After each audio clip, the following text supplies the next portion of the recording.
Это старинная одежда. Она была красной. Почему красная?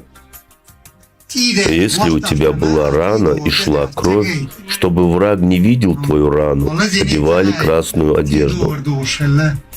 На войну человек шел как на свадьбу.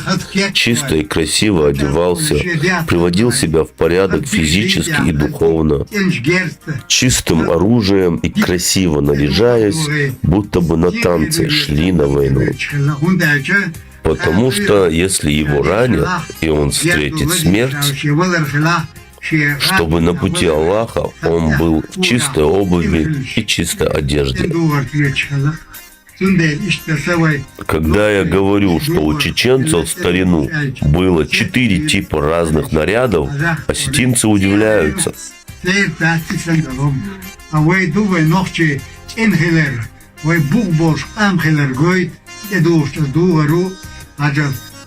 На свадьбу и на танцы одевали белый цвет. На траурные мероприятия одевали черный цвет.